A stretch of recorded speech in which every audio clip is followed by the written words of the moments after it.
name is Sunil. I am currently working as a product security engineer at Frida Societies, and I'm also the part of the Cobalt Core pen tester and team lead. And I do actually bug bounty on Synac Red Team. This is a small introduction about me. So, yeah. So in this talk, we are going to discuss about some iOS vulnerabilities. Next slide. iOS vulnerabilities and how we are going to approach while we test the iOS application. So, as we know, like mobiles are very important. But yeah, mobile has a very important use cases in our life. Like day to day, we use some bank applications in where we are storing our actual data in mobile applications like username, contact leaks, address, and whatnot. So this is where mobile security is very important by starting from the personal information to our financial data and whatnot. So we will see how and what are possible threats to the mobile application nowadays, including iOS applications. So we will, as we know, how many of you guys know like basic iOS application pen testing, or does anyone of us test the iOS application before? Okay. So what are the differences you have seen in compared to Android in iOS applications? Everyone think that iOS is more secure than Android. Is it true? Anyone? Not necessarily. It's just that the attack surface is less. Exactly. As we know that Android is an open source operating system and iOS is not. They are developed on the Unix operating system. So iOS applications have the many restrictions, like if device is not rooted, we will discuss what the root and how we are going to root the device. But basically iOS applications, that iOS operating system is only allow the applications that are signed by the iOS. That Apple, whenever a developer create the application, they have to sign that particular application using their developer account. After that, they have to submit their application to the App Store. App Store verifies that application and does some rudimentary checks like what are the possible. They have their own automation kind of stuff, so they validate the application and then push to the end users. So these are the possible things iOS application have in there. To run the iOS application, device like iPad, iPhone, iPad, tvOS, and that application comes with a extension like .ipa file. So next slide. So this is the basic iOS structure where we can see like we can see this is the 3 layers of architecture. iOS application is the topmost layer where all the applications are actually interact. This is iOS operating system and there is iOS hardware. So this layer we are going to explain bit in a further slide, but this is just an overview where encryption is actually happening from the start from the bottom layer to top layer. Like so, all the data application is that if you are storing some data in iOS operating system that are actually encrypted. But when we are actually running that application on the application OS application layer, there are some common misconfiguration developer did that we are going to see. So iOS operating system introduces some things like kind of sandboxing things, where when we install any application in iOS, then there will be one sandbox is created. Sandbox means one application has their own directory and own house kind of things where all the data are going to reside in that particular directory. So we'll see that in next slide. So before that, before we're going to discuss the further, we have to understand what the jailbreaking is. When we using any mobile application, we have 2 users in mobile. Like one is a normal mobile user and one is a root user. When we normally interact with the application, that calls with the mobile user. That are a limited user. We don't have the root access of that mobile operating system. So to just gain the access of root mobile user to root level, kind of privilege escalation. Like we are just escalating that normal privilege to the root privilege. So this is called jailbreaking. What the purpose of jailbreaking or root device? You might see in Android we root the device. In jailbreak in iOS we jailbreak the device. So purpose of iOS device jailbreaking is which actually bypasses the restrictions. Like we can, as I said before, like iOS only allows the Apple sign applications in their operating system. So jailbreaking actually bypass those things for us, and we can actually install the unsigned application in the iOS mobile. So thing is that, and there are many tweaks available for the jailbreak device which actually bypass the security restrictions that Apple provides. So that is why jailbreaking is very important, and there we are going to see like what applications tweak we are going to use in our slide. So there is a Cydia app store.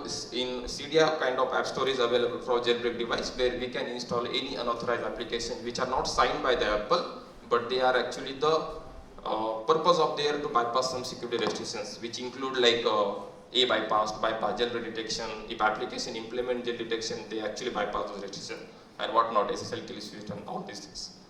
Next slide. So talking about the jailbreak, there are two types of jailbreak available.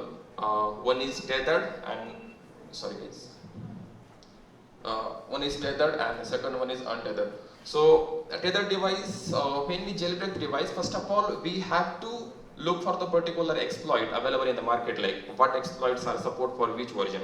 So example include uncover and check RAM, all these exploits are available. I didn't include all these things because there are too many slides, so skip that. So depending on the version compatibility, we have actually to use that particular exploit against the available version. So tethered jailbreak is actually when we jailbreak the device, when we restart the device, after jailbreaking, when we restart the device, then what happens when that jailbreak will go, like they are not persistently jailbreak. That is, and the second one is untethered. Untethered means once we jailbreak the device must be in a jailbreak state. We will not need to be re-jailbreak again, even if we restart the device. So, but right now only tethered jailbreak is available mostly in the market. So, yeah, jailbreak is mostly we use nowadays. Next slide. So, before we know jailbreak is just getting root access of the device. So we have to understand how the chains are break and we get access to root user of the mobile. So this is the highest user. We have the highest permission to run our tool and check our application, sandboxing and this stuff, because these are things are not available for the normal user. So before we start with the this is called iOS secure boot chain. When iOS application runs, it loads the boot ROM. Boot ROM is on the hardware base, and boot ROM is something which Apples cannot control, because in boot ROM contain the code which Apple cannot modify that code.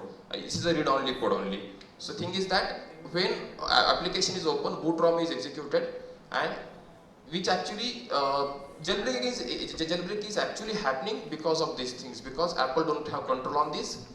Once the bootloader is done, like low-level bootloader, LLB is loaded. LLB just verify whichever data is getting from the boot ROM is verified or not. Once it is verified, then iBoot is gets up. So all these things, boot ROM to LLB to iBoot, this is a secure chain we can say like. But what happens if, and once the iOS kernel up, we can run the iOS side application. But jailbreak is happening because Apple does not have control on this boot ROM. This is the read-only things only, read-only code only. Apple cannot control it. But what happens if they break this chain? They can actually execute unsigned applications in the mobile application. So to jailbreak to get the jailbreak of the device, we have to break this chain, and then you can install the unsigned applications in the mobile applications, right? Anyone have doubt on this? Yeah, next slide. This is the iOS architecture where most of the applications are built upon this layer, because these are architectures very important from the developer perspective. What if this is the first layer is Cocoa Touch layer, where all the UI things, UI kit. When example when we are using some applications like running application, we use for the motion. So what happens? The motions kind of API they have to utilize from these layers. If you are using some if you are using watch applications, so watch applications have some APIs, they have to get that from these layers. So first one is the Cocoa Touch layer. This is the application layer where all these framework like UI kit, map kit, event kit, game kit, this kind of tutor, like these are the core API they have each layer. When we have to use those API in our applications, they actually have to implement in the Xcode while they are compiling on the iOS application. Media layer, like suppose we are developing one application and we have to use some core APIs to run the particular Play Store, like quick player, like we play some video, audio, some kind of application have some dependency or need to use those kind of services, then they actually utilize the media layers. In example, our YouTube application have the place that playing these things, like they are actually calling the API in iOS application, so they are actually utilizing the media layer. Their core service layer is just actually support to these upper layers, like a example, consider like a store motion. A core motion is a framework they are using, address book framework. These are just a framework file they are actually developing the application in Xcode. Xcode is a compiler for these for developing the iOS application, which only support the iOS Mac OS only. So when they are utilizing, they have to use those API depending on the application. Like core data is one framework. They have to use health kit. We see like iOS application have some health application in our mobile application. So what happened? They are track our daily activity. What they are using? They are actually utilizing these APIs. If you are using some application with some media playing some, so they are actually utilizing the media player. And core service layer is actually support these things, like based on the use cases. Like in case like HomeKit, social, core, foundation. These are just the development perspective. So developer need to be aware of these things while they are developing the application. And this is the core OS. This is the bottommost layer where all the core, like we said that Bluetooth kind of things, Bluetooth framework, all the hardware kind of things are actually work on this layer. But core OS layer, as this is the bottom layer, so, what happened? Developer don't have full access of this core OS layer. They have very limited access. I have shared one link in there, and also Apple have the very detailed documentation of this. We will not covering this thing in it. Next slide. Code signing. Code signing. Actually, what happened? Like when any developer develop the application, they actually need to buy the developer certificate from the App Store, like from the Apple. Like when they buy the certificate, they have to deploy their certificate in a keychain in their own MacBook, because Xcode is only available for the Mac right now. So when they develop the application, they have to compile application. They have to sign that particular application. Then after signing, what happened? Like they need to send that application to the App Store. App did some checks and then publish it to the end users. And we that is where code signing plays an important role. Like consider I use some mode IPA file, and someone saved me that file. I installed these in the iOS application, but iOS doesn't allow that. iOS actually check the code signing of that application. If it only allows the application which are actually signed by the Apple developer account and are verified with the App Store developer account. So that is important. Developer account is free for personal uses, but if you want to publish that application over the App Store, you have to pay $99 per year, I guess. Yeah, next slide. Sandboxing. Sandboxing, as I explained earlier, like sandboxing is a place where what happens when we install the application, there are many sandboxing present in the application. When we download particular application from the App Store, which actually their static data bundle get saved in the one sandbox. When we are using the application, their own data they are using an application storing, which has a different sandbox. And the application, when we purchase the mobile, we can see many applications are pre-installed.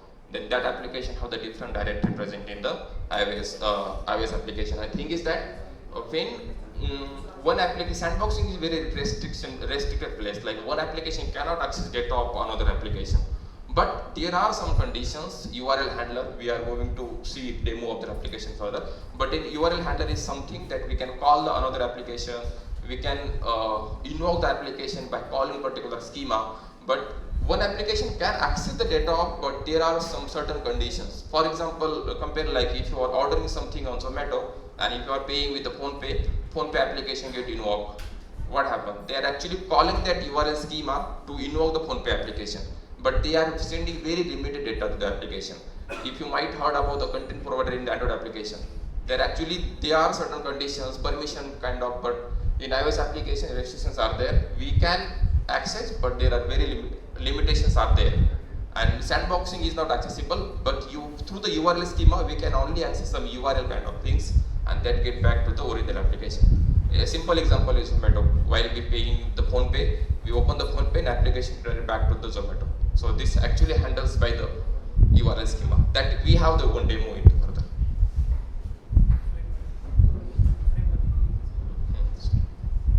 Okay, this is a sandboxing.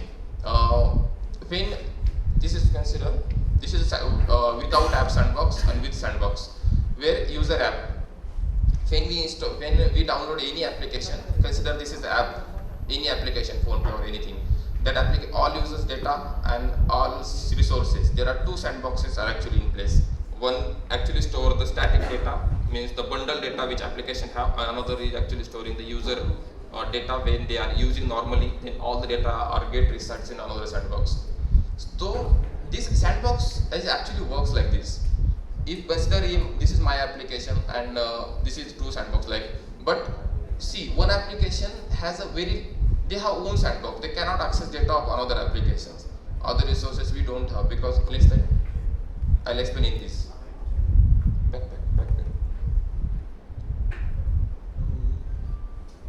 Consider this example. And this is where mobile content and data applications. We will explain this part in further. This is the location where when we use a normal application, all the data we have supplied that are actually cached in the locally that are stored in this data application. And this is the ID we can see this 838671. This is a long sandbox ID. And after sandbox ID, we can see these things in the applications. This document is another folder where we can see all the data gets reside. Where another application have the different UD ID and they cannot access data of A by data of B. But there are URL handler that we see how that application is actually getting call another application and access the data on the limited certain conditions. So, anyone has a question on this or doubt so far? Yeah, next slide. Yeah, iOS application structure. iOS applications, when we download any file that comes with the .ipa extension.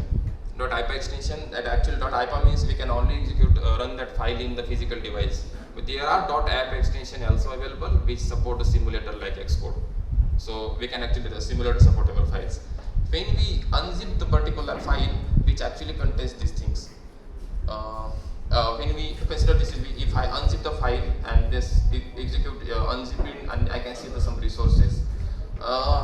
We can see that many static files are present here in applications which are not just static file for the application UI improvement kind of things. So main important thing, if you see this diva-v2, this file does not have any extension. This is the executable file. I'll explain in the next slide where how this works. Framework is the thing where if application uses some dynamic framework library of the core OS layer which we discussed in the iOS architecture. That things if they're implementing, they have to actually get resides in the framework. Import plist file is just a configuration file which actually contains the information about iOS application, like what version they are supporting, what are the application bundle name, what are the permissions they are going to use. File as we know that Android manifest file. Consider this in iOS application we have the import plist file. This is the configuration file, just contain the normal information. But security point of view, sometimes applications store in static bundle also they store some third-party APIs key, some credentials. Then we have to look for that as well. I have a different slide where I have explained why this is insecure. But this is the bundle slide. Every time we have to check these things. This is the embedded mobile version certificate. What happened when we sign the application, particular iOS application, then application generates some files but they actually checking the integrity of the application. When we install when we assign application using our own certificate and try to install in the physical device, then application won't allow you because because they have to verify the integrity of the application, because they will check is it Apple sign certificate. If it is not, they won't allow you to install. So that's where jailbreaking comes play, where we tweak the application using some tweaks are available like troll store, they were able to bypass these things and able us to install the application in jailbreak device. Next slide.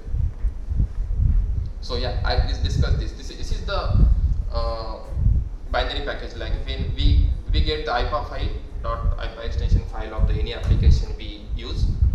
This is the payload folder. Payload folder just for the normal purpose. Like when we actually just unzip, we see the payload folder. But when we install that application under the iOS device, we don't see this folder in static bundle as well. Okay. This is the iTunes files. iTunes files are actually, this is generated by the Apple. When we install the application, it's actually generated by the Apple by defaultly, which actually used to check the integrity of the application. Like when we navigate to the particular sandbox, you must see these files.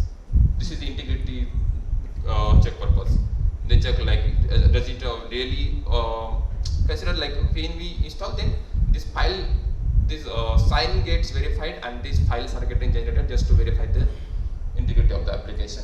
This is a apple.app file which contains these 4 things, like application binary. Application binary is actually contains all the classes information, all the details, and this is the very good file for the very important file for the binary analysis and reverse engineering things.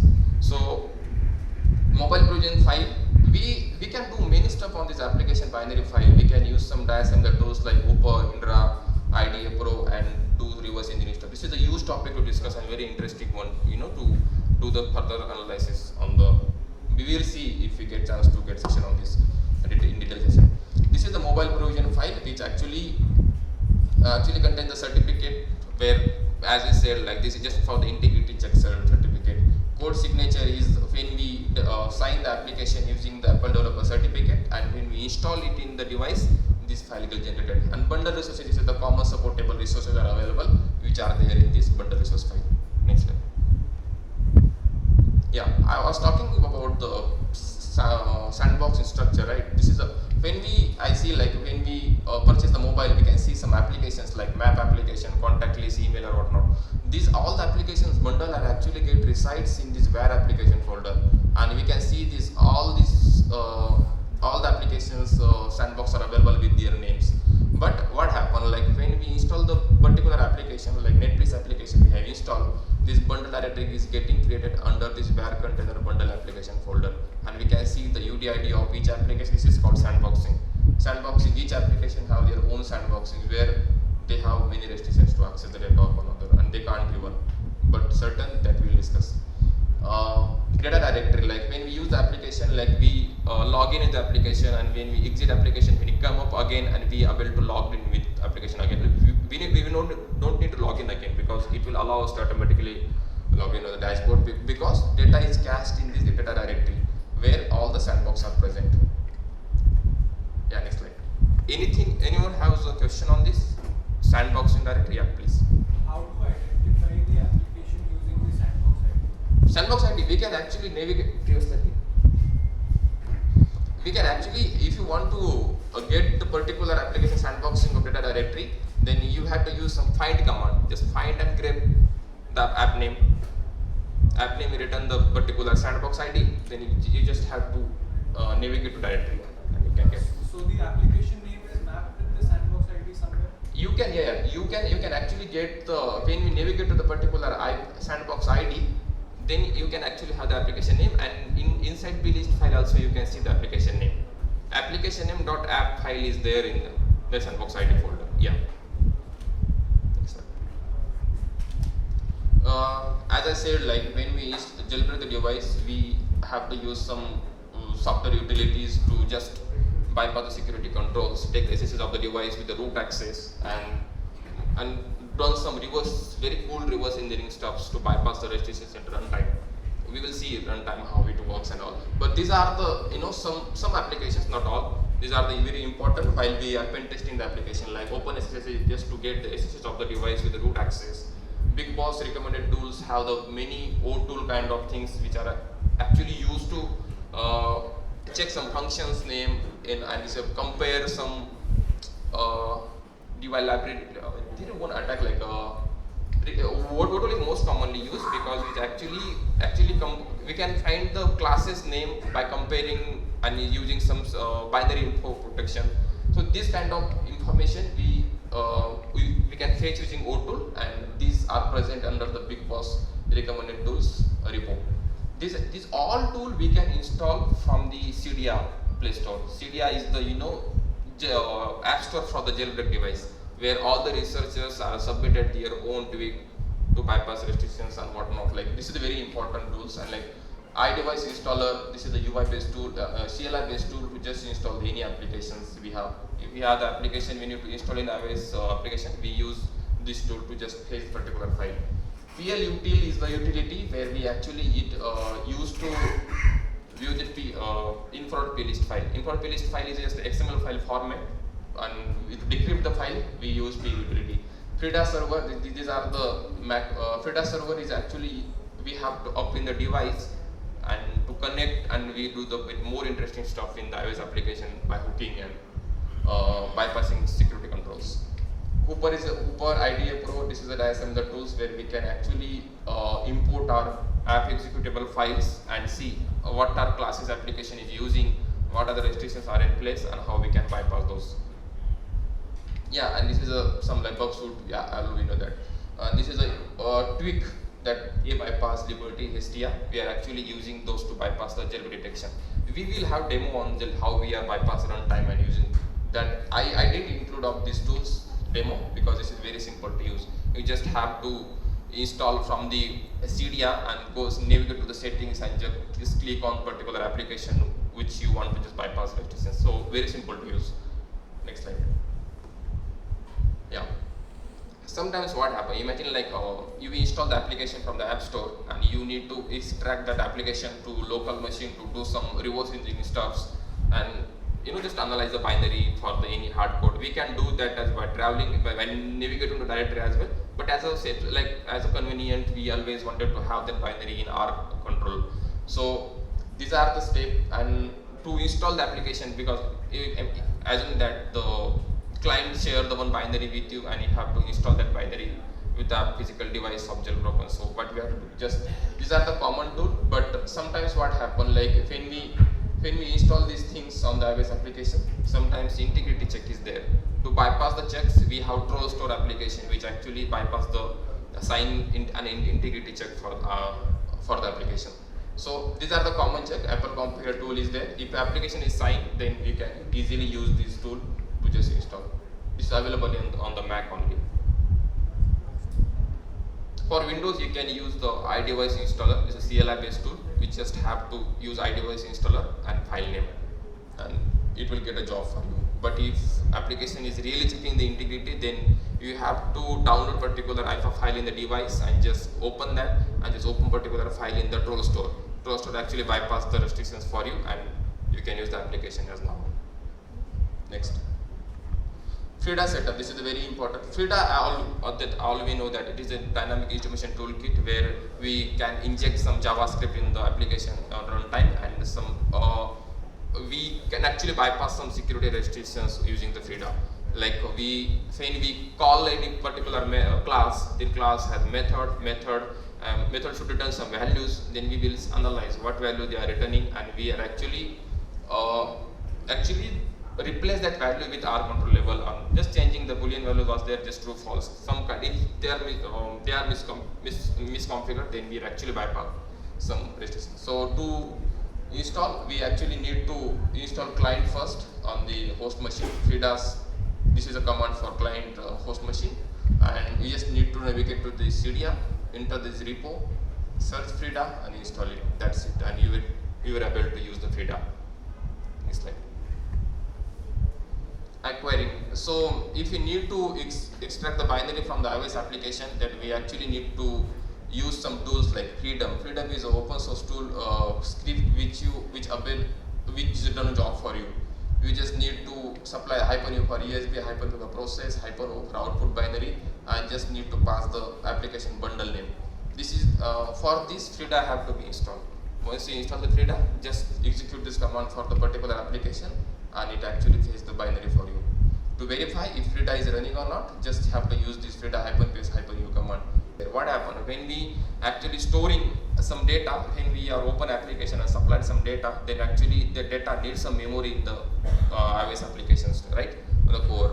then what happens? There are storage of memory like a block base, so which are actually when you store, the data goes and store the sequentially sometimes. But what happens if, as you know, the buffer overflow attack is, we just need to memory locations of that. If application is vulnerable or particular device is vulnerable, we have to locate the address of each data. So what happen, like when application is storing the data in a sequence wise, then attacker can, it will be easy for attacker to guess the location of that particular memory address. So there are some flags available in the Xcode. This is PIIRC canary flag, and this root set, like all these flags are just the best practices for the iOS application. And when we are compiling the iOS application binary in Xcode, we have those options by defaultly. We just need to compile the binary with these things. And this one interesting flag we can see, this is encrypted. This is true because I use this NetBase application for just demo purpose. What happened when you develop the application and you submitted it to the App Store without encrypting, but iOS App Store actually encrypt the binary for and then publish it to the App Store. So whichever binary are downloaded from the App Store is by default encrypted. So that's it. So actually what happened when we use this best practices flag, then these are actually randomized locations of the memory. They can actually store the data in the random location.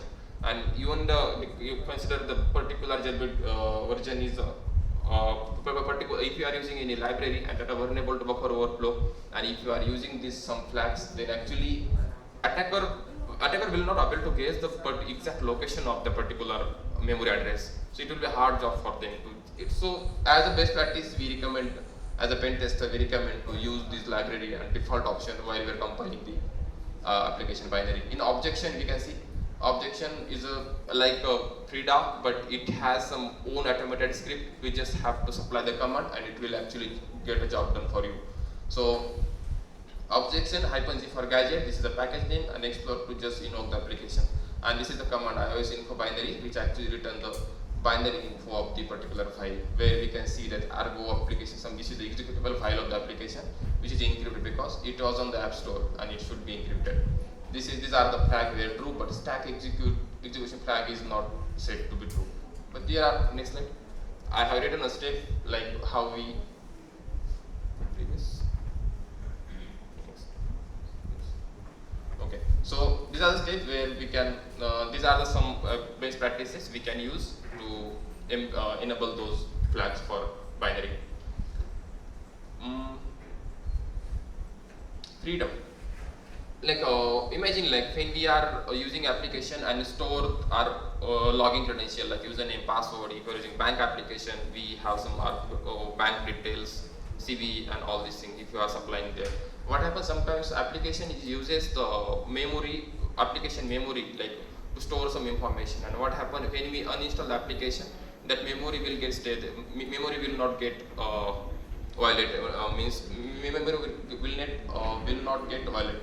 So what happens, this data is actually stored permanently in the device. So this is the risk, right? If you are using the PhonePe application and your card details are present in the applications, and if they are consuming memory, then even if you believe like I uninstall the application and my data is safe, like because but this is not the case if they are utilizing the memory. Attacker can dump the memory and get the data from them. So this is the open GitHub script where we can just run the script and the string, we just extract the string available in the application. So I have shown a demo in the next slide.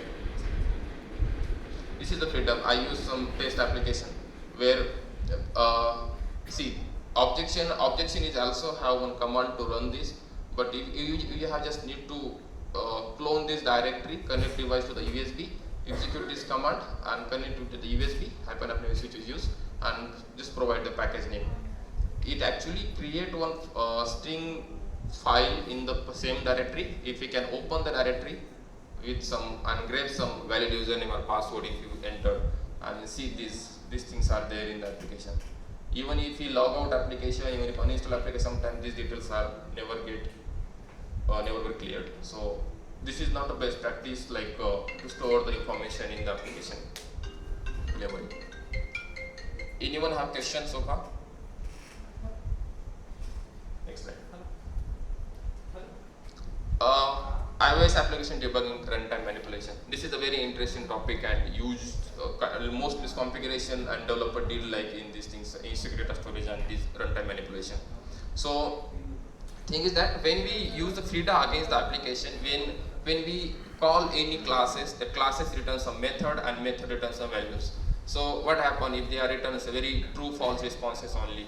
We can actually break that class in the event and change the value of that class with some that if you return the true, we can change the false and vice versa. So that actually, so we use some open source Frida dynamic instrumentation toolkit that actually allows some own custom JavaScript in the application and hook the particular function for us. We can use that as well, and you can use objection as well. Objection, as I said, like this is the automated version of the Frida where they have the own script. We just need to call, and this is objection is handy to use compared to Frida. So in next slide, I have some demos.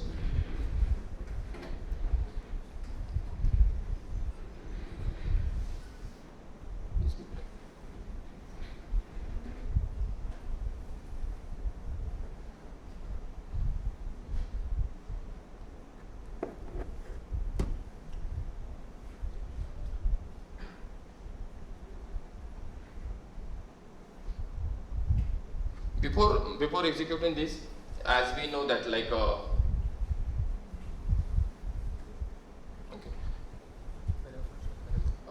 before executing this, all we have to detect the particular class. If you are bypassing jailbreak, bypassing login, or we just doing the runtime manipulation hooking. So firstly, we have to analyze the particular class. What class are responsible for the particular action? Once we analyze the class, we have to guess the what method they are returning when we call the class. Once we get this information, we can set the hook accordingly. This is the very 4 steps we have to understand while we are running runtime manipulation. There are a lot of things like in details, but depends on the like applications configuration, how developer are returning the values. So sometimes it will not easy to bypass, but yeah, we have to do the reverse engineering of the application binary and see what values they are returning. But I have demoed something like, let me show. See, I using the Diva application, and to check the connection, I have used this Frida-ps-uva command to just check my client and server connection for the Frida. And this is actually returning this all the open application in Android, iOS applications which are actually written with the package name, and this is the identifier of the application. So what I did, I got the package name of my application which I am showing in the demo, DVIA version 2, which are there in somewhere in the application. Okay. Then what I do, I use the objection tool to just -c for gadget package name and just explore. What happened? My application will get invoked when the JavaScript gets injected, and we actually get the objection shell in the command. So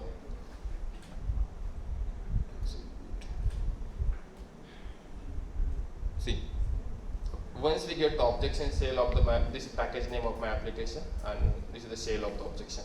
Once I get shell, what I have to do? I navigate to the application exercise, that is runtime manipulation. And when I try to use the login, this is, see, local authentication is present in the iOS and Android application, but as per researcher and Apple documentation, local authentication is not secure.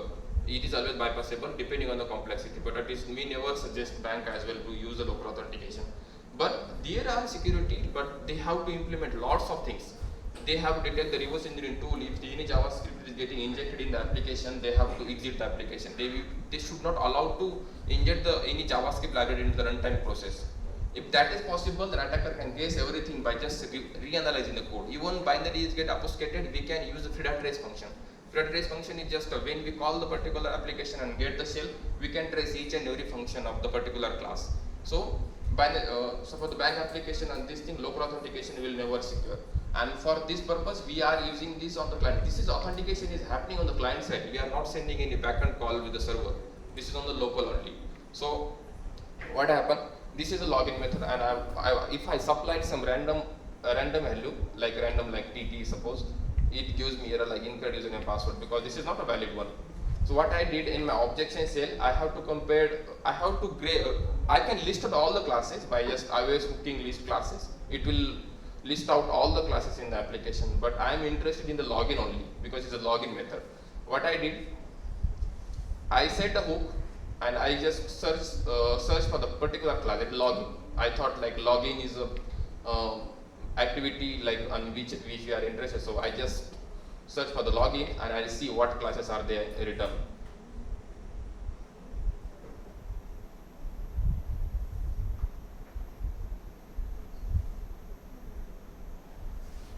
Sorry.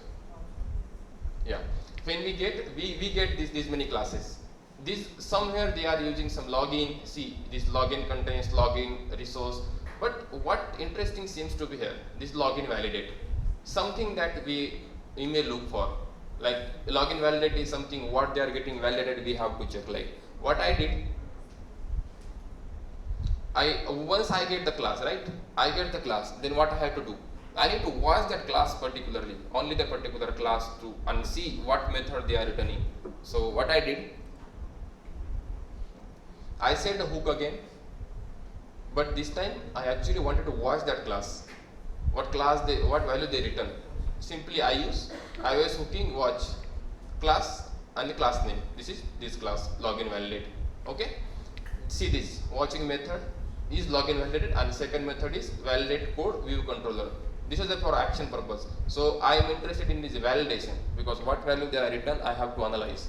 What I did and see on the other day we are still getting invalid username password because we didn't supply any, we don't know what the valid usernames are. So what I did now, I actually have the valid class, valid method for that class. Then what can I do?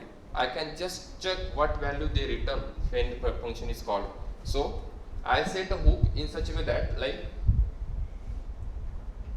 I can print the return value by just concatenating the login class and method.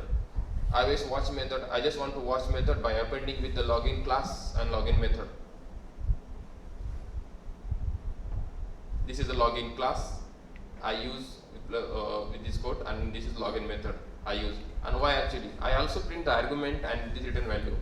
I just supplied these args, I want to dump that particular thing and it will print out for me on the screen.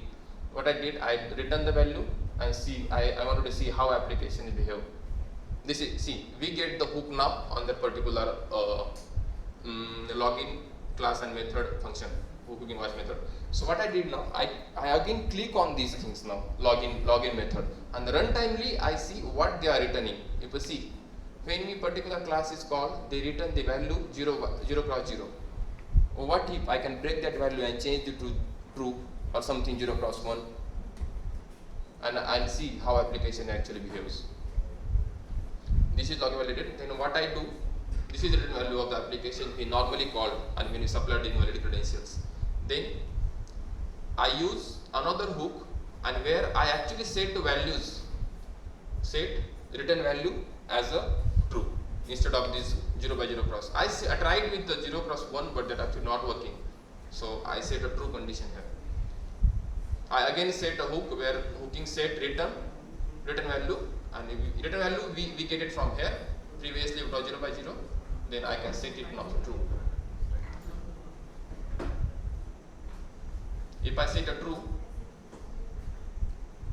see how application reacts. And when I need to click on again login method because when function is getting called, we actually setting the value and replacing the value with the true. If you see return value was 0 by 0, this is getting override with 0 cross 1, and that actually set the hook and bypass the client side authentication for us. So any one of you guys have question on this? Anything? No? Thanks. Yeah, please.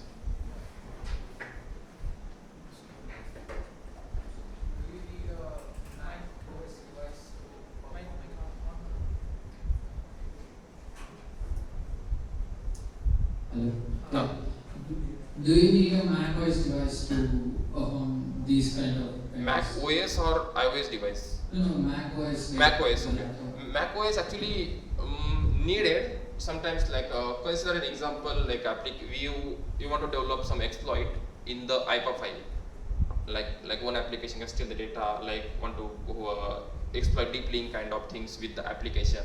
For develop the application, you need that OS, but 90% job you can done with the Windows as well as Linux as well. Because if you have the Frida, you don't need anything option in Frida, because you can do everything in this application.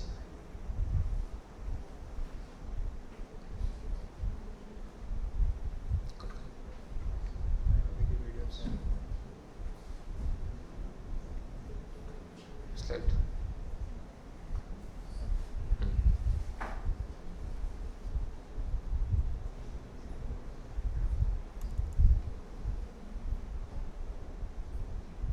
Yeah, we have another runtime manipulation example where we can bypass the jailbreak detection. As you can see, we are going to use the same approach in this case. We firstly analyze what classes they are using and list out all the classes, compare with the particular class, print the value method, and just see what they are written, and we just override the particular value with set return value function. So this is the example where you can see I firstly connected the check the connection of the client server Frida. After I use this objection command just to invoke the application, I get the objection shell, my application Frida script is getting injected JavaScript, and if I open the anything like jailbreak test 2, it will show me like device jailbroken. But what if this is the command, like let me show you how we can approach. See, previously what I used iOS hooking search classes method, like, so this time I listed the classes for you guys. Like, see, if you know the valid class name of a particular file, then we can actually search. If you don't know, we can list out all the functions by the iOS application and then take a particular action and see. You can also see the function like a functionality and return value and methods of each class, but that is not possible. So I just showing here, for example, this how many classes are there. Okay, but I am interested in jailbreak class because I need to bypass this test case. Like what I did, iOS hooking, search classes, and I just grabbed that jailbreak class name. I wanted to see what value they return and what. See, I have found two classes, but second one is for the action controllable, which we are not interested. We see the first one, class 1, jailbreak detection. What I did now, as previously, I just need to see what method they are returning when we watch the class. I print is I see the watching method is jail detection, and class name is a jailbreak detection. What I did now, I just print the return value of that function when we calling.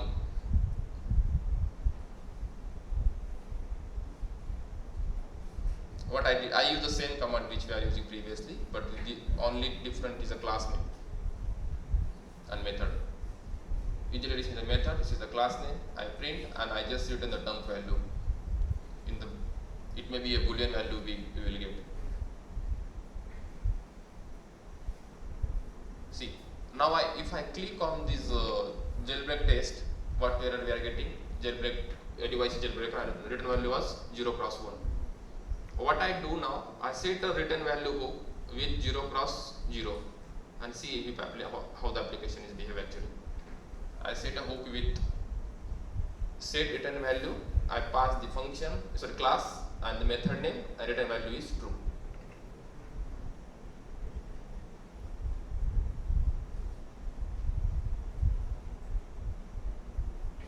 This is the class name and method name we are printing here, and we are changing return value with the 0 cross 0. Previously it was the 0 cross 1. If you are set a hook, see return value was 0 cross 1, but when we click on OK and click on again, device is not jailbroken, and see the message return value was 0 cross 1, but we are overriding this with the 0 cross 0. We are just changing the boolean values. If you return the true, we are changing it to the false, and vice versa. We can dump the keychain data. I will explain what the keychain is. And we can, when application is store some cookie in the device storage, we can also decrypt the cookie. we can also, there are multiple models present in the objection, like jail detection bypass, memory dump, iOS jailbreak bypass. This kind of stuffs are there which do automated job for you. You just have to run the one command and just execute this command in the objection shape, and it will list out the result for you guys. Insecure web view. This is very important, as I mentioned earlier, like the Zomato example when we are paying. Same thing like insecure web view, which actually protocol handler that can invoke the Safari browser, and sometimes every application when we decompile the import playlist file, and we can see this bundle URL name. This is the package name, and this is the CF bundle schema. This schema, when we are invoke the particular URI with this schema, that our application get invoked. This is where this deep link web view issue that will arises, and URL insecure URL handler. This kind of vulnerability are exiting the applications. As you might heard about the deep link vulnerability in Android application, and this is also present in the iOS application. So for this, I will show the one example where if example a malicious application was there, and when you click on the particular link, that application is actually called to their controllable contact number. So this is the serious issue and privacy violation kind of things we can say. But this is due to this insecure URL handler schema. But for the execution of the attack, we have to understand the CB bundle schema name, which URL schema they are using. In my case, application uses a DVIA and another is a DVIA sweep. These two URL schema they are using. Next. So I have demo but for that, what misconfiguration is here in the code, you can see. We are actually, this is the function application name. This is the app take the URL application name, which are actually responsible when we open the particular application, that will actually responsible for opening the URL which are coming from any resource. Resource means that we have to supply that URL with a specific schema, and the UI application actually done a job. So you guys might have a question like where we can see these things. We can also see this classes name from the diassembly tool like Hooper and IDA Pro, and we can also trace this function. But for my purpose, this is a was open source application, so I just downloaded the code from there and show you. So this is the function we get, the application which take the UI application function, which take the two input, app and open URL. Open URL will execute the URL which coming from the source, and this UI application is responsible for the opening the URL which came. So we are and the result will like a boolean, either it is a true or false, which will print for us. If URL is open, they will either value will be printed. So in a split URL function is actually taking the URL solution string component, and actually it's separated by this path. This is the path where get appended with the URL schema, and this return if the URL schema is not a null, then actually call is made, and this get control on the application UI. So this is the this actually vulnerability was present in the Skype application. When we can call the Skype with that particular scheme and mobile number. By when we open that particular thing from the any Safari browser, it will call the particular number we were specified. Example, then I just hosted this page on my server href, and I use the schema, and this is the path which were embedded in this separated by function. So I phone call number, and this actually expecting the integer value is there. I supplied any random value, and I just created the page, HTML page and posted on my server. And if you see, if I execute my server, I open my server URL where my file is reside, so once it will invoke the application because we are calling that scheme. When we call that scheme and open, then call is made. So imagine that if you click on some link which seems to be like this URL demo, or click on this, and it's actually calling to any number they are specified in the schema that we used. I have video demo.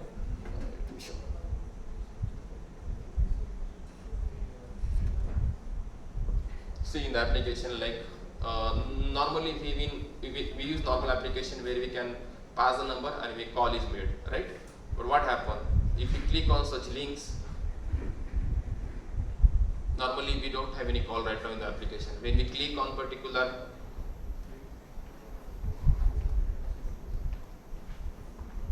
then we will see this referral link like if you click, the call is getting made to the Skype, this application, vulnerable application from the call is made. This is happened due to that there is no proper handler they are using for the application. This is the same vulnerability was present in Skype application. Local authentication bypass. As I earlier said, local authentication is never considered to be secure, because these are the in control of the attackers. Like they have to need only physical access of the device. So objection has you can do these things on the Frida as well, but for the simplicity and time purpose, I use the objection automated purpose. So when we execute the particular command in objection, they actually uses some content evaluate policy, and we have seen two cases where actually returning the value and changing that value with the alternate ways. So we are doing the same thing here. Like when we execute the particular function, they actually return some values, and we just rewrite the value with the they return the true, we will replace the false, and it will get a job for us. So this is a very simple example, and we can do these things in the objection as well. Firstly, analyze the class method and see the return value, and just change the value return to the alternate one, and just see like how this behaves.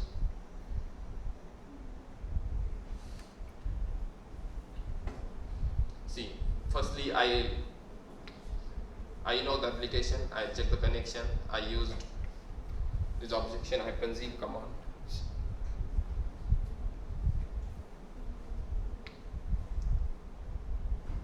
My application will invoke once the JavaScript get injected in the application process.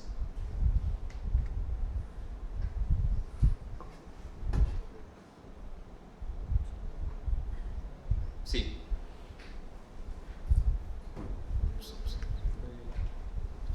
sorry.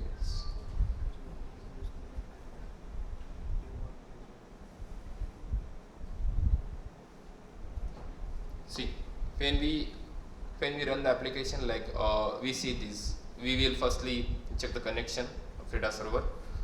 Once I will inject the JavaScript into the application process, it will get invoke the application and get the objection shell. Then when I navigate to the touch ID bypass things, like here, if I start the challenge, this is script implementation. I press the random touch ID, not a valid one which I use it. But see what happened. When I set a hook particular function, actually objection is a done job. What they are doing, they just evaluated this policy number, which are the responsible for the, and they are the core API in the iOS application they are using. This is evaluate policy and all these things. What we have to do, just change the return value with the alternate condition. Just I need to cancel on check, and when I click on cancel, then the return value, I just need to replace the value with the another function. See, authentication was false, and they have just make that response to true, and it bypass these things on the runtime, because all this happening on the client side only. An attacker has a full control on these things, and they can just bypass the things. But sometimes like developer return this value with the random every time. So for that, what we have to do, we have to analyze these classes and method using diassembler tool, and this may complex but not impossible things. But in this, for the challenging side, they are just written in the true and false. But for the detail and some complex application, reverse engineering is very important. We have to analyze and trace each class, what function, what algorithm, what cryptographic algorithm they are using. So if they are returning random values, then there might be a more difficult for an attacker to bypass these things. How many of us like think that this local authentication can be make a more secure, and what are the way? Any one of you?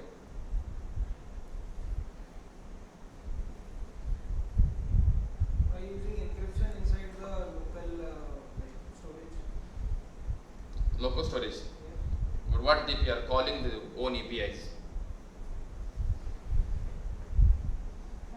In the class, they can implement some encrypted function, and they just generate the hash every time. If you guys heard about AES7, PK7 padding, they are two ways to implement this. One is static key and a dynamic key. If they are implement dynamic key and generate some hash value each time, then there are very limited possibility to bypass these things. And another way is check this runtime manipulation tools. This runtime manipulation, once that is get injected in the application process, application should not respond. For this, they have to check the integrity of the application. While they are, like in Android application, we have class index file, they can generate the hash and just check every time. This is one method. Another method is they have to, like another application, detect the root detection. Sometimes they similarly they have detect the JavaScript library runtime. If the library gets injected, they should not get response. But still, there are many ways to bypass those things, because in the jailbreak on device we have access to run any application. So, but complexity we can increase, but we are not sure like these things are not bypassable. Broken cryptography is something like this is the most common vulnerability in iOS application. Like if you store in some data in the mobile, this sometimes it is not encrypted.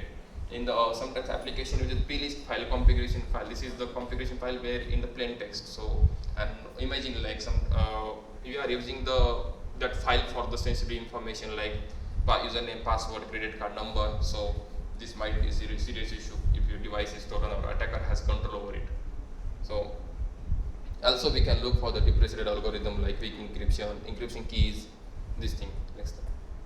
Next slide. Insecure data storage, we can see some of the common insecure data storage property locations which we see in the one is the property list, any user defaults, keychain, and this is a core data SQLite. Next.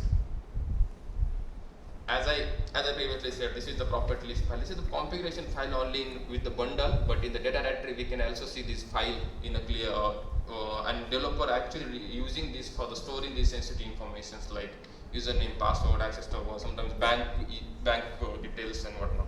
So plist file can be accessible for the attackers in the case they have access to device. So we will not recommend as a pen tester to store the data in the plist file. Next slide. I have one demo like if you log in the application, take SSH into device, we just have to navigate to till application, then use the find command and get the ID of the particular sandbox and just under the preferences we can see this plist file. And if I can open in this example, see I navigate to particular and I know the sandbox ID and I navigate and see the details like username, password, full PI information and along with token.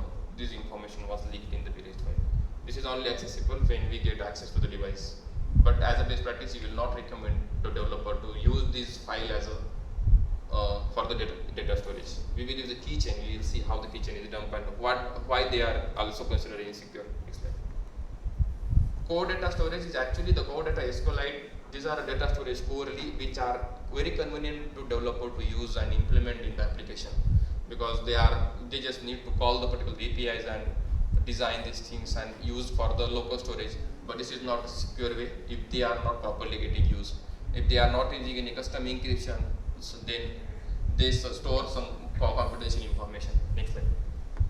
In the demo, I have showed like I have navigated to the particular sandbox directory and open the SQLite cache.db, and I can see this access token information is there. But risk is maybe we can say that if this token is getting expired in some time, like this might be low. But just the best practice for the bank application, we can say never use this cache data core storage without encryption. Next. NSSR default is actually we use NSSR default to it will remain the persistent even if application is closed and reopened, and it will make a user experience better, because when we exit from the application, Facebook application, and when we come back, we again log in automatically. So sometimes what if they are storing the data in there, and sometimes they again use the keychain, then also do the same thing. But this is the default is a plist file format under the user preferences, but developer again stores some information in there, so this is not recommended. Next. This is the step I have written just sample to how we going to test anyway. Next. Yeah, in one of the when it's the default file, I can see this information is present. I was testing the application like email, first name, password, and whatnot. All this information are present in the plist file. It is NSSR default file. Next. Keychain. Keychain is actually considered the most secure location in an iOS application to store the information. Even Apple suggested to use the keychain, and that come up with a 128 AES encryption. But this is also possible to decrypt. But keychain is again secure because data in the keychain you cannot access without the broken device. And thing is that keychain is misconfigured. These are the classes we have to define while we use the keychain. Like key strike accessible always. Consider device is jailbroken and you are storing the bank information in this, and developer uses this class key strike accessible always. What they have to do? Even device they can just always means even device is unlocked or application have the code, still we can access the data. Second key chain condition is key strike developer have to utilize this in the application so that they will not use a weak class. I mean, they use a weak class, then it is vulnerable. This is the condition. Like see, key strike accessible after first unlock this device only. Means even if we transfer the device sandbox data or the application state to the another application, even we cannot utilize the keychain that particular, because they are using this class, this device only.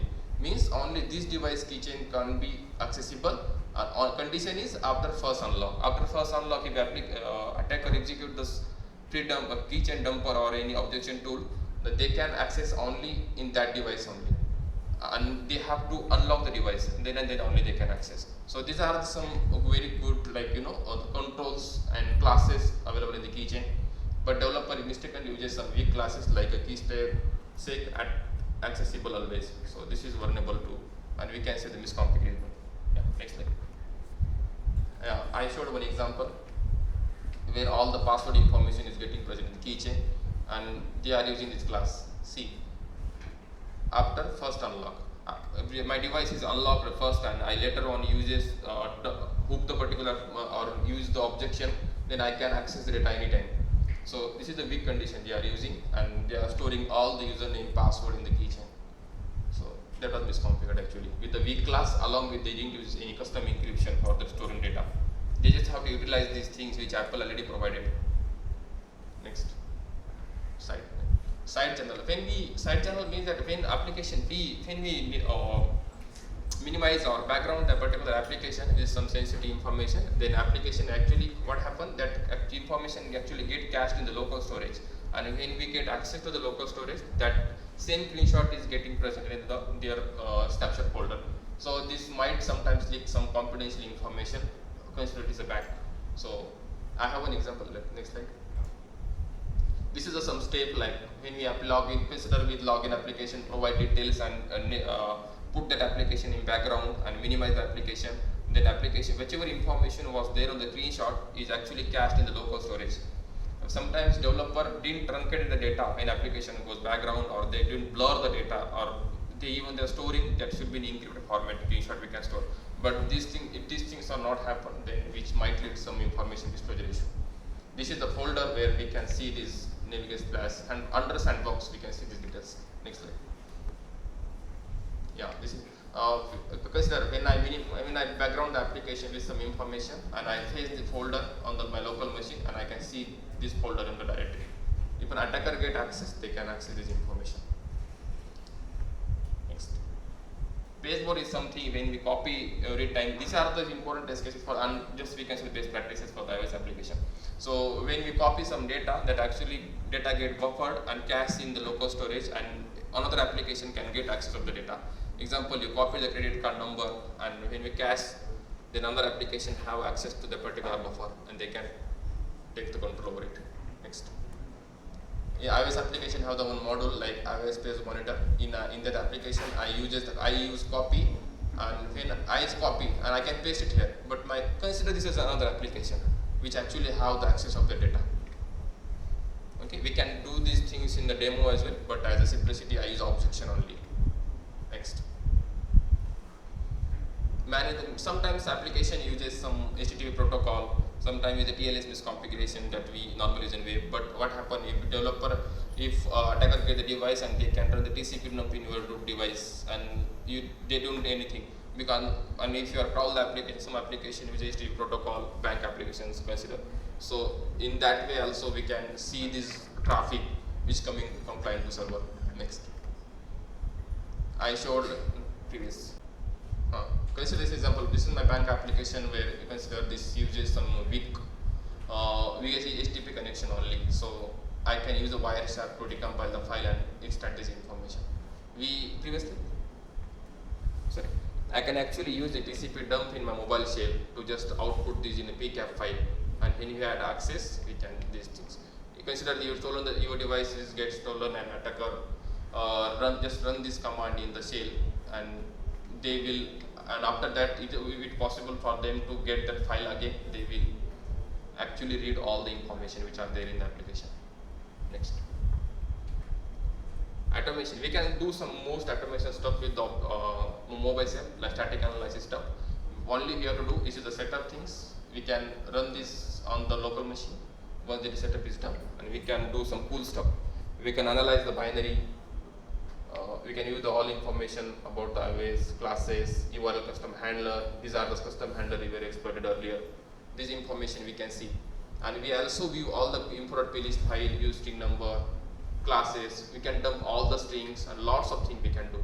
In the C, like URL scheme permission, what permission application have, we can also analyze using the static analysis tool like MobiSep. Next, the other resources I have used and I use for making this slide. Next, so any one of your questions, anything about iOS security, feel free to ask. Yeah. Is there any emulator present for iOS? Sorry. Is there any emulator present for iOS? Yeah, the Corellium emulator is present actually for the iOS. That is paid one. You will get the free access up to 5 hours with that. Yeah. You can also use the Xcode. Xcode, when you get the IPA file, just decompile that file. Sorry, just unzip that file. You will get .app file. You can install the .app file in the Xcode simulator, and you can good to go. Sunil, iOS store provides encryption for the apps, right? Sorry. iOS, iStore or Apple Store provides encryption for apps. Will that encryption not be enough? No. They just encrypting content of the binary. If the developer submit the application to the app store, they just encrypt, but we can easily decrypt those information using the diassemblers like Hooper or IDA Pro. This is not enough. And could you throw some light on how recently like Google Lab Partners are kind of helping to build better Android apps? Is there anything similar for the iOS? Yes, exactly. In Android, we can see that there are in Android there are lots of changes in the their programming and APIs. Like even previously, there are lots of export component we can define by default, but things are getting changed now. Similarly, in iOS application, if you are comparing that iOS versions like 10, 12, 30, 40, 60, there are lots of changes are going to be made in the. That's why the Apple developer documentation is very important while we are developing applications. Because as a researcher, I didn't refer that regularly, but sometimes when we get a chance, we have to look for things were changed. That is why we said like even if you do pen testing in 2 years ago, things are very changed now from security perspective as well and development point of view.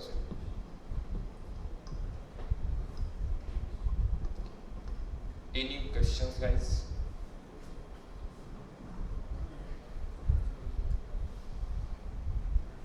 Hi Sunil. Hi. So when consuming any IAM in let's say an organization for some business purpose, depending on the type of data from a governance standpoint, it is always requested to do a penetration testing and all those things. Right. And usually the teams that we liaise with, they have good OWASP model, OWASP mobile top 10 model. So my question is now, which of the top 10 does this aspect cover? And is it like, in any kind of automated tool that the pen testers use to do initial testing, these kind of hints come up that they Right. need to do further recce or further pen testing? Right. Very good question.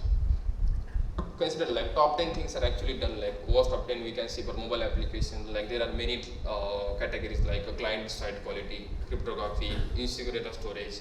As a result, we have seen insecure platform uses. So examples like URL schema handler, they are misconfigured there. So we can see this is misconfigured. In application in storing data in SD card, there is a platform available for the developers to store the data in locally with the sandbox or keychain. And if they are storing outside, data will get persistent. So this comes under the insecure platform uses. So automation point of view, we have the this tool. Let me show the video recording. See, this mobile step do the lots of job for you, but not all the things because it didn't cover reverse engineering steps. We have to analyze these things manually, and then you can see what classes, what schema they are using, string. But reverse engineering kind of stuff they didn't provide. This is the manual work. No tool can does for you. You have to do manually. But this tool done a static analysis for the most of the things.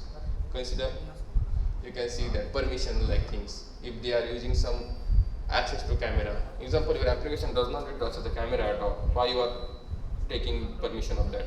And that is a thing actually Apple taken care. Like when you submit application to them, they will analyze what are the requirement of the application. If application does not need to that permission, why are you accessing that permission? They will deny the application and will not allow to publish.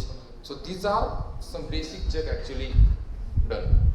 See, there's binary encryption code things, insecure cryptography. You can see this thing, OAuth category, the client side quality. This mobile step can do 20-30% for you.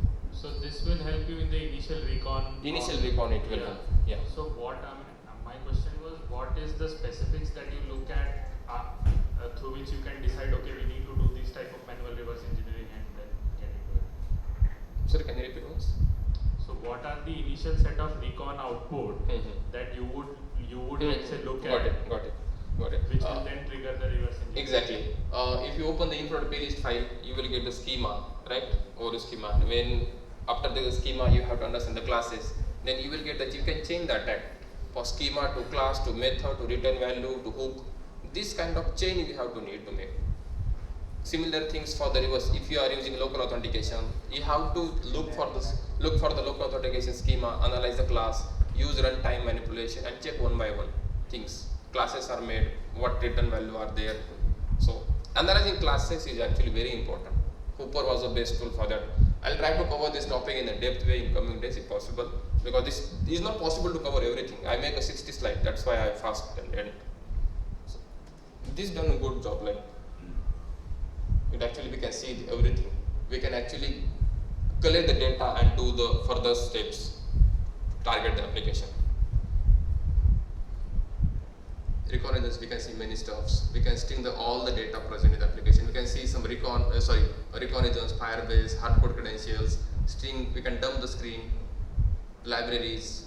What are the library possible attacks? Yeah. Any questions, guys? Hi. So my question is, for setting up worksuit, like we need to install system certificates. Yeah. And like how do you approach SSL pinning bypass? SSL pinning bypass, there are two ways. One is automated way. First of all, we have to check if pinning is there or not. If it is not, it is okay. If pinning is there, we use objection module. If objection module they just bypass the SSL certificate check. You just tweak the application. If that doesn't work, then you have to use the diassembler tool. Use Hooper, check what certificate is getting hardcoded in the application source code. Just remove that certificate. Compile the code with the developer account and execute it on the jailbreak device. This is the most end method if all these things are not work. And manual is always greater. Like sometimes we have to do manual only. If it is a Flutter application, then you have to use a reflutter application to bypass the particular that file validation. Are there any challenges while installing system certificate, even if the application is jailbroken? Sorry. You can install CA certificate in a non-jailbroken device as well, but if SSL pinning is not there, you can easily intercept the request. But if pinning is there, then you have to do the jailbreak.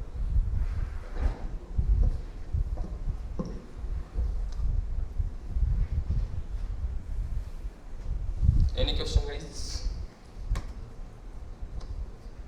So how do you jailbreak the device using Windows system and install Frida in the iOS application? Installation, actually jailbreak I didn't show. I forget to add that slide.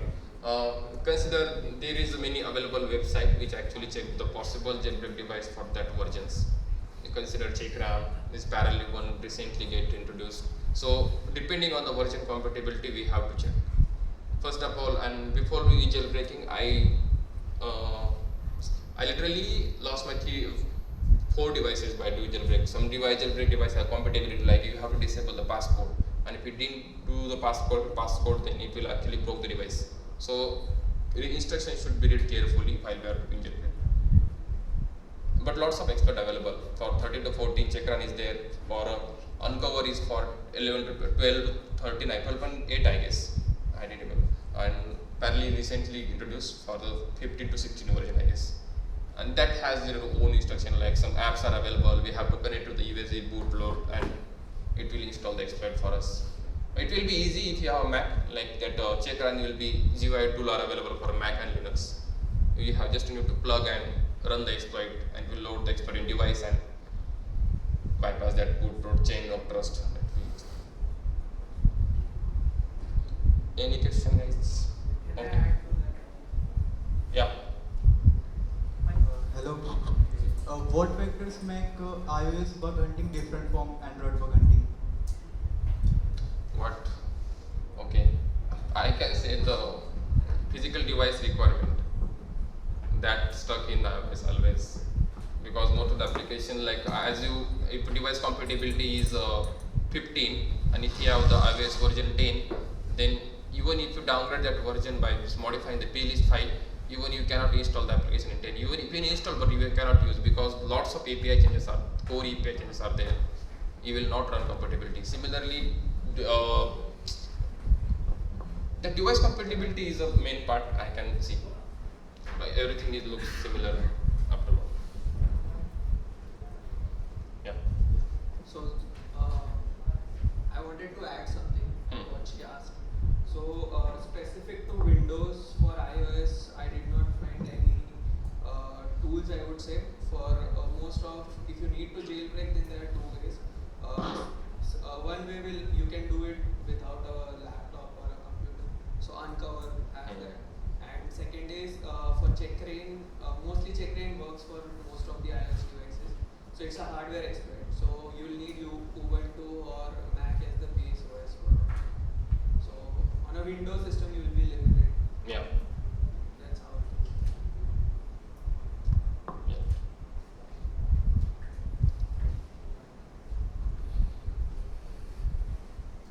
If no questions, we can move forward with the quiz. Guys, any other questions?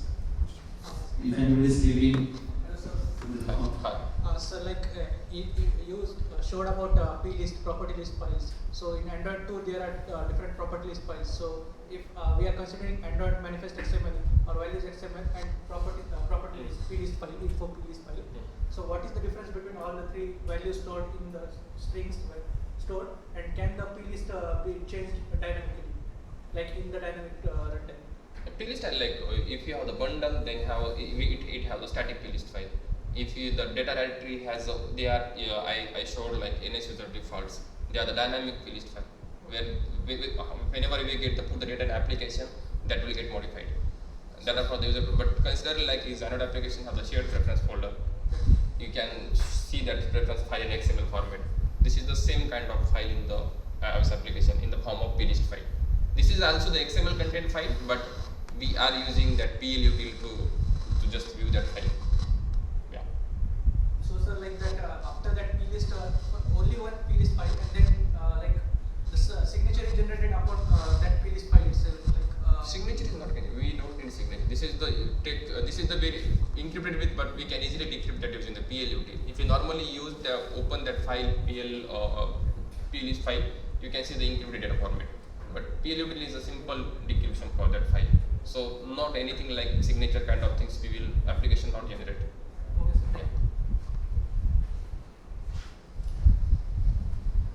any other questions, guys? Anything? Shall we wind up this session? So, okay, let's send Thank you. thank you to Sudhir.